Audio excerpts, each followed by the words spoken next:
We've been reporting all morning long on the landmark decision by the Supreme Court striking down affirmative action in college admissions. The 6-3 ruling said race cannot be a factor in admissions. The U.S. Department of Education says it will study this ruling and send more guidance to schools in the next 45 days. We are joined now by Secretary of Education, that's Miguel Cardona, to discuss. Good morning, Secretary. It's very good to see you and very good to have you on this particular day. So I know you've been looking at the ruling as well. Thank you very much. Great to be with you. We're glad that you're here. What does this decision mean on a practical basis, realistically, for college admissions going forward? We know what it says. What does it mean to you? Right. You know, it's really disappointing. We're not at the point in this country where we're living up to our ideals to make higher education accessible to everyone. So what this does is remove a tool that has been used to help move our universities toward that goal of providing access to all students across the country. It removes race as a factor that could be considered in admissions, is what it does. Mr. Secretary, why are you and the administration so committed to this particular tool to address inequality, given that it doesn't poll all that well? At best, public opinion, even among those likely to benefit, is lukewarm. And there are 9 states ranging from California down to Florida who've already banned affirmative action. So given that state of public opinion and public thought, why is the administration so committed to this tool in particular? You know, I think if the framing of the polling matters. You know, when you ask people, is it important to make sure that all students have access to higher education, they would say yes. Is it important to make sure that we address inequities that exist in our K-12 system where place and race are still, sadly, predictors of ability to access higher education? And when you talk about California, look, in 1996, they shut down affirmative action, right? There was a decrease of about 50% of Black and Latino students in some of their top-tier schools. Now, they've tried to recover, but they haven't fully recovered from that. So there are less Black and brown students in higher education in those schools as a result of that decision.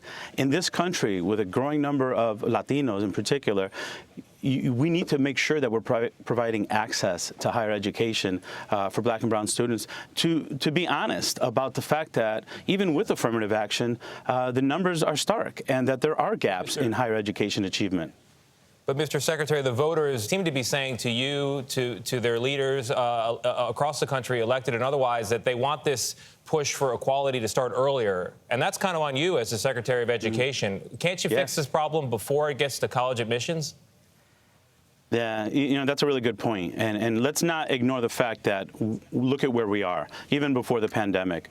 We know that achievement disparities exist. We know that health disparities exist. Access to mental health disparities exist. We are focused at the Department of Education. We have a strategy called Raise the Bar, Lead the World.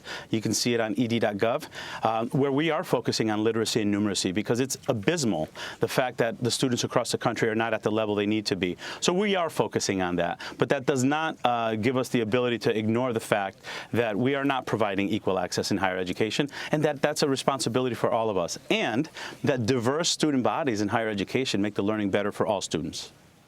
Mr. Secretary, Nate here. The Supreme Court decision will not apply to military academies. What message does that send to minorities?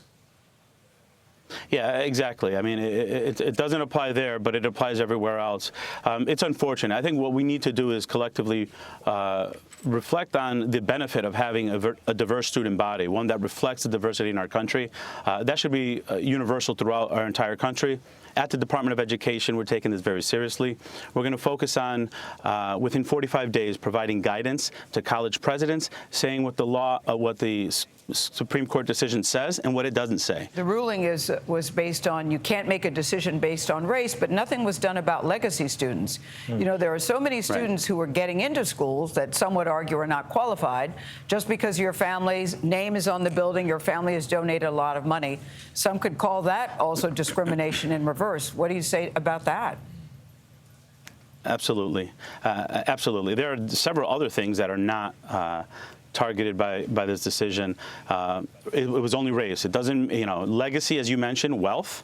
That's also a factor. If someone can just write a check and pay the tuition, that's a factor that's being used to allow for admission.